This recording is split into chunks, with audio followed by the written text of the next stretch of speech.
Hi guys, welcome to another video featuring the different pre-meds that you can take, especially if you're an aspiring doctor in the Philippines.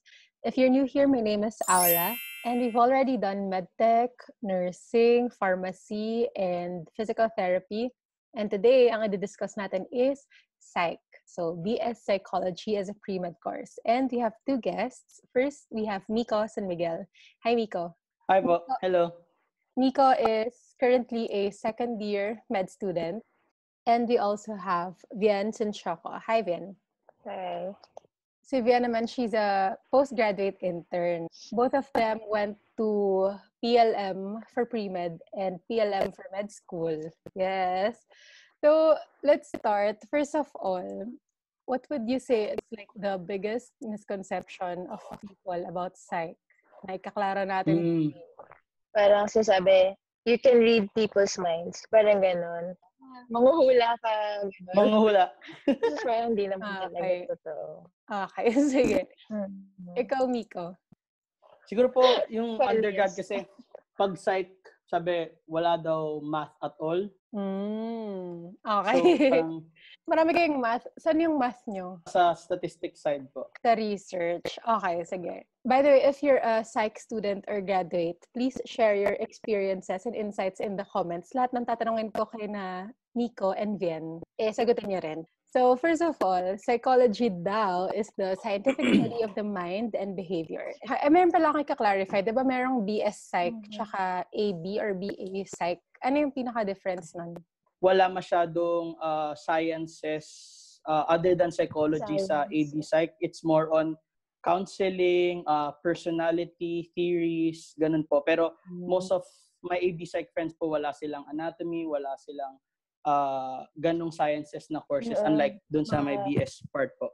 Yung BS po kasi, ayun, road to siya sa mga clinical psychology, pwede din sa pre-med, meron siyang ganong twist. Pero kapag sinabing AB Psych, parang doon naman siya lean towards sa human resources, political science, more on ganong aspects. So ito yung mga career opportunities na possible for psych.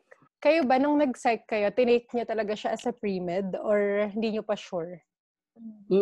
Ako after araw, parang gusto ko talaga mag-medicine. So, alam ko na pre-med ko yung psychology.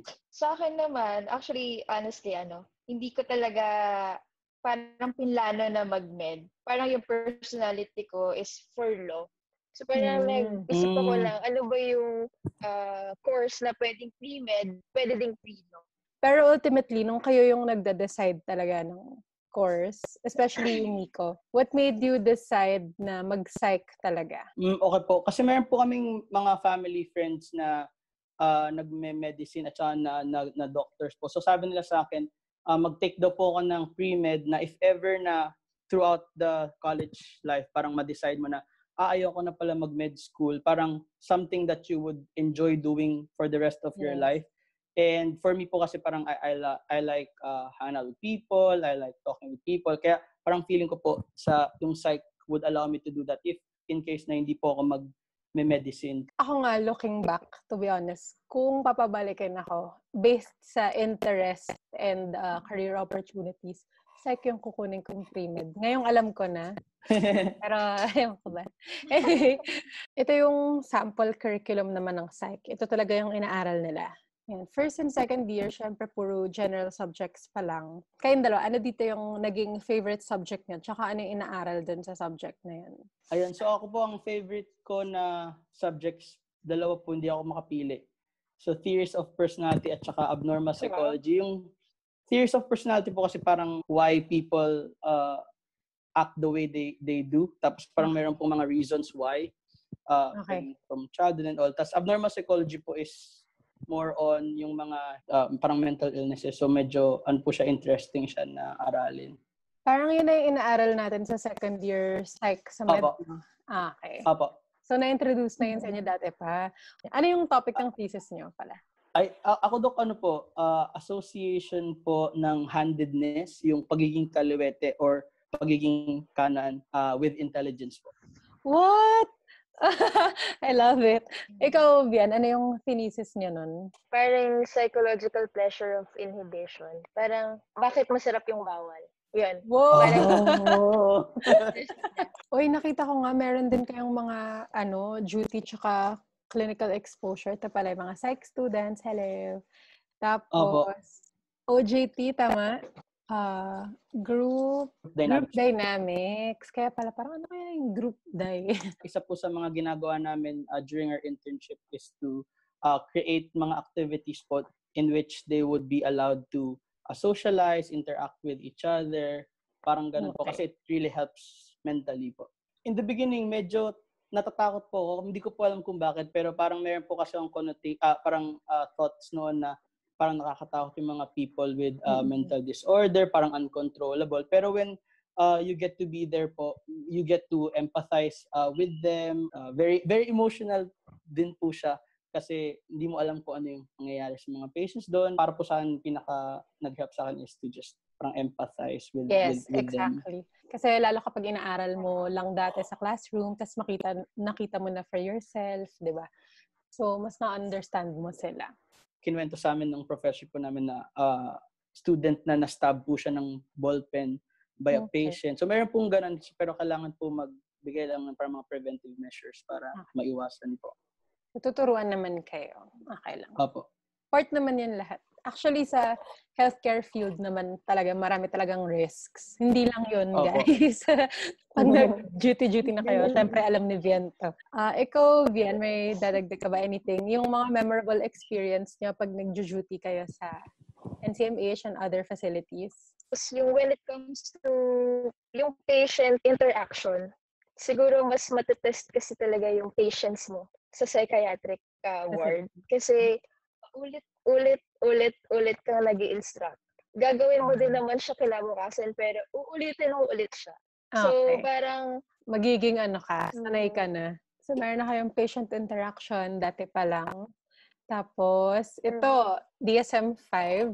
Sobrang interesting nito. Grabe, nung nag-start ako magbasa nito nung second year. Ganun pala yun. Ang galing. So, face-to-face interview daw with the patient. Ano yun, Ate Aura? Parang history taking. Okay. Tapos, administer tests. Ano yung mga tests na ina-administer kapag ganyan? Kasi meron pong mga intelligence test, personality test. So, ina-administer po yun sa mga patients. Tapos, gagawa po kayo ng full psych report based on the test results po. Doon po nung nag-internship po ako. Okay, so na naman, let's discuss psych talaga as a pre-med. So, will psych as a course help you get accepted into med school? Start tayo sa timeline. If you're a psych student, determined to go to med school, kaya ba na dire-diretso yun? Kailan kayo nag-NMAT? Kailan kayo nag-boards? Tapos med school?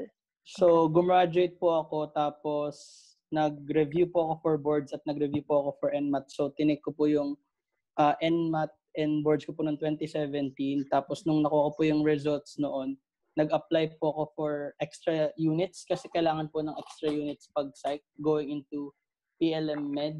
Pero meron din po mga kilala na nag-take po sila ng NMAT bago po sila gumraduate ng 4th year. Tapos, nag-take po sila ng extra units nung summer, tapos nung year po ng graduation nila right after, nag-start na po agad sila ng med school. First of all, clarify ko lang. Na-find out ko na sa PLM lang pala, sobrang strict dun sa units, sa PLM Med.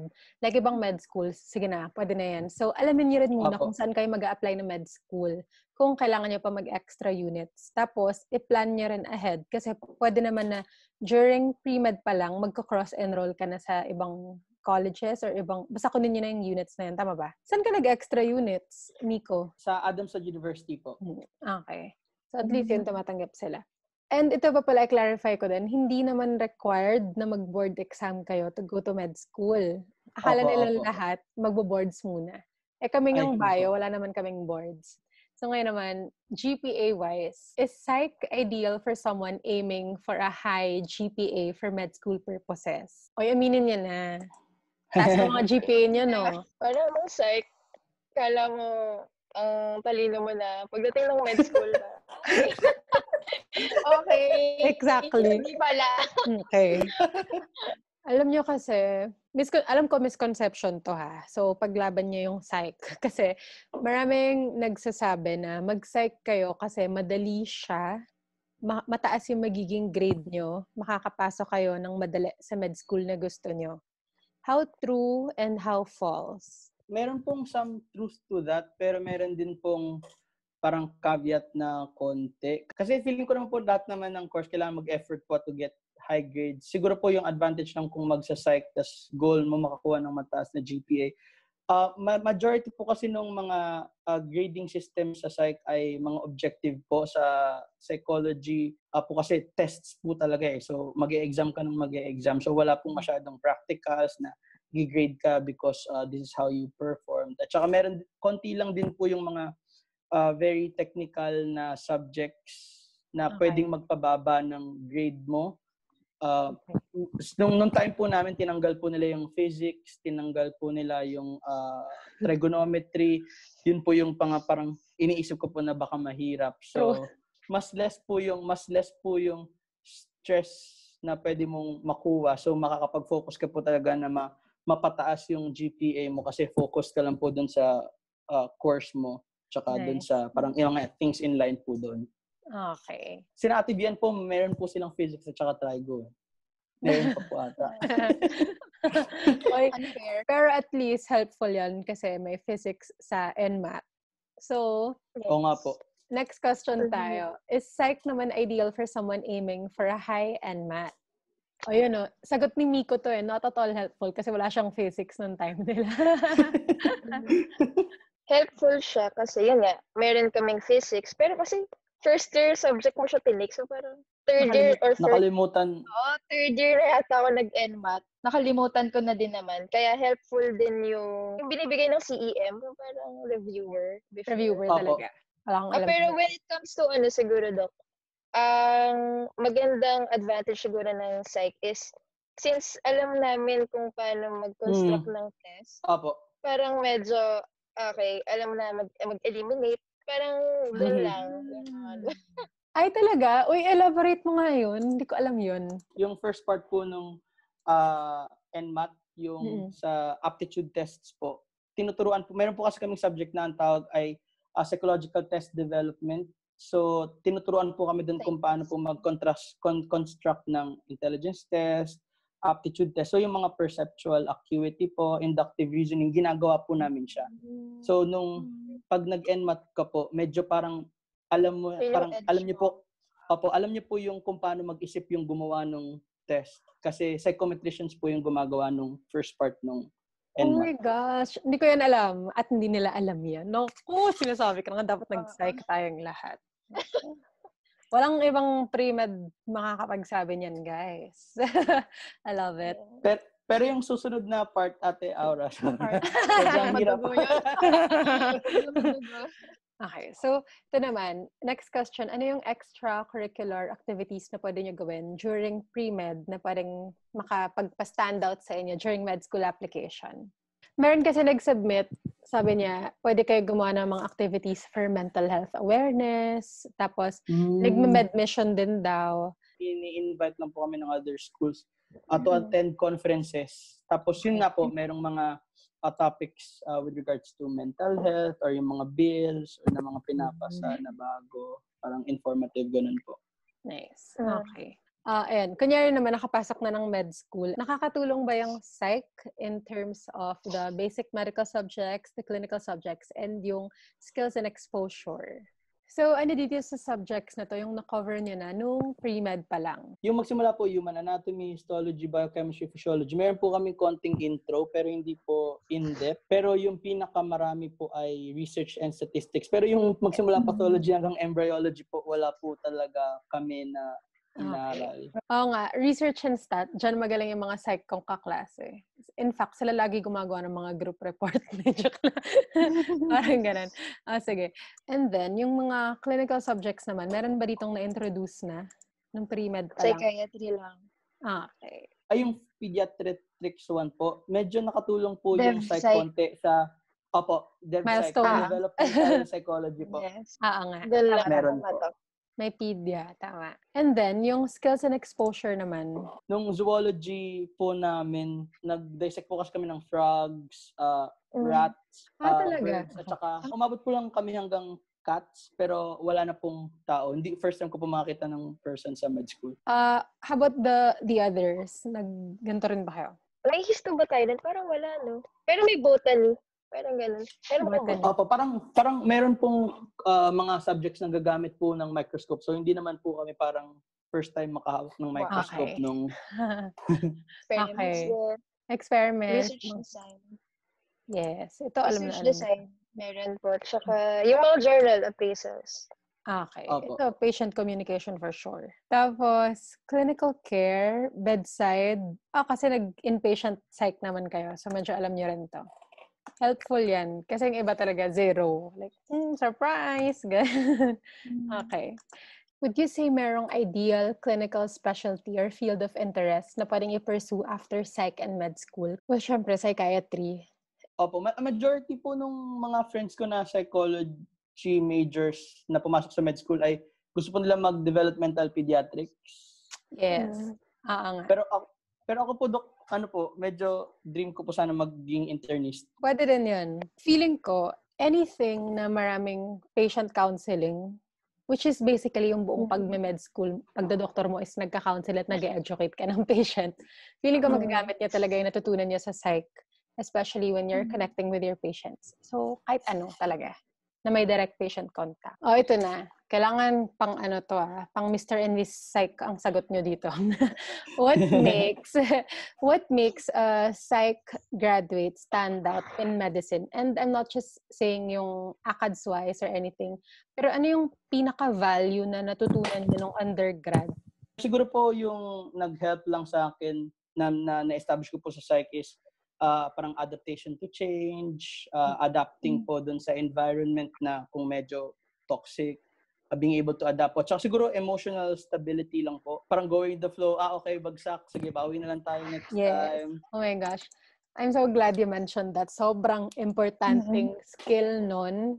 As in, hindi ko alam kung paano skill ba yun. Pero sobrang, kung ako masasabi ko yun ang pinaka-importanteng madadala nyo sa med school. Yung tanggap lang, yung ganong attitude. So, ikaw, Vian, may dadagdag ka ba dun? Kami sa psych kasi, Doc, ako kasi na-train ako ng hindi ako nagre-rely talaga din sa meds. Parang more on mag-listen ka muna kung ano ba talaga yung problema niya.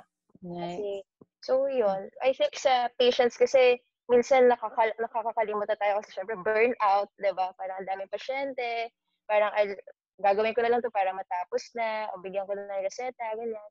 Pero minsan nakakakalimot na tayo na ang kailangan lang niya pala is makikinig sa kanya tapos mag-a-appraise na ganito yung tamang gawin, ganito, and ganito. Sobrang totoo niyan at sobrang kailangan niyan. So, 100% agree. Tapos, who do you think will love this course and who should avoid it? Sabi, those who want to know themselves and others, those who enjoy analyzing behavior. Totoo naman po yun. Yung mga tao po na gusto na laging may kausap na ibang person, something new, yung mga tao po na ayaw ng mga routine na things kasi there's always something new po sa psyche every time na may meet ka na patient. Ito naman, sino yung mga wag na mag-psych? Kunyari may pinsan ka na kilalang-kilala mo, sasabihin mo sa kanya, wag ka na mag-psych kasi blank. Parang ganun. Kung ayaw po nila na nagbabasa ng marami. Oh my gosh. Kasi ayaw po nang nagsusulat. Kasi marami po kaming research papers. So, parang hindi ko po alam kung ilan na po yung research papers na nasulat namin nung undergrad. Sobrang dami po talagang requirements na, okay, research paper. So tsaka siguro po yung mga ayaw ng interaction masyado sa people. Ganun. Okay. Dapat, pag clinically, dapat hindi mo din ibabias yung patient mo na pag dumating, parang meron ka agad diagnosis in mind sa certain na, complaint ko, ganito, ganyan. I-relate ko lang dun sa psych na, parang hayaan mo muna siyang, ano bang story mo? Parang gano'n, ano bang story mo? Before ka mag-come up dun sa, pwede mong itulong sa kanya. Since Kayo ako umamin ako, psych yung gusto kong pre-med pala dapat pala. So kayo, if not psych, what other pre-med course would you consider? Knowing your interests now, knowing your career goals now. Pero kung psych talaga, okay lang din. Opo. Ako po, parang wala naman po. Even in med school po, parang happy naman po ako na psych yung kinuha ko. Pero kung gusto pong malaman ng iba kung ano po yung parang 3 choices po nung nag-apply ako sa college, yung first choice ko po was psych, yung second ko po was nursing, and yung third ko po is bio. Pero psych po talaga yung gusto ko. Buti naman. In fairness, masaya po siya. Ikaw, Bien, may iba ka pa palang consider na pwede pala rin sa'yo. I think siguro nag-pharma na lang ako. Pharma. Kasi Okay. ang hirap niya. Ang hirap na talaga. Okay. Ayun. Pero when it comes to, clinical, parang, wala naman kasing edge, actually, kung tatanungin mo talaga ako. Parang for me ng med school, pantay-pantay lahat eh. Parang, wala namang edge. Kasi, nasa sayo kung mag-aaral ka. True yan. Sobrang true. Sabi nga nung isa kong friend, lahat naman daw tayo, poyat, kahit anong pre-med mo. So, wag na kayong magpili-pili masyado. Okay. My final question is, what is your advice to aspiring psych students and aspiring doctors? Ang ma-advise ko lang sa mga pre-med yung psych, believe in yourself, tapos parang i-pursue lang po talaga yung love yung gawin. If really medicine is something you wanted to do, parang don't let what other people say hinder you from giving your best and doing what you think you can do. Kasi naniniwala po ako na at the end of the day, God sees effort po. Yes. Siguro sa buong natutunan ko sa lahat ng undergrads ng med ko, puso lang. Puso lang. Puso sa tiwala sa... Yes. Tiwala sa Oh my gosh. Totoo yan. Alam mo, nakakatawa lahat ang sinasabi nyo. Favorite interview ko to, in fairness. Dahil sobrang dami yung insights na hindi ko na-expect. Ang taray. I love it. So, thank you so much again, Bien and Miko, for your time. Thank you for answering all my questions. I hope mas na-encourage yung mga taong gusto mag-psych, and yung mga hindi pa kino-consider yung psych dati. I'm telling you guys, it's a very good option. So, I'm glad that you guys spent your night with me. Ito, morning na sa akin. Kaya lumipat na ako ng question. Anyway, thank you guys so much for watching. And since you made it this far, I'd like to personally invite you to join the Facebook group, Aarte Pa Ba? If you want to help me create our next videos. Doon niyo ako makakausap ng personal and tinatanong ko talaga kayo ng suggestions, ng mga issues na kailangan nating i-address, ganyan. And para lang meron tayong small knit group, community. Wala lang, masaya lang. So, join kayo and I'll see you guys again next time. Bye!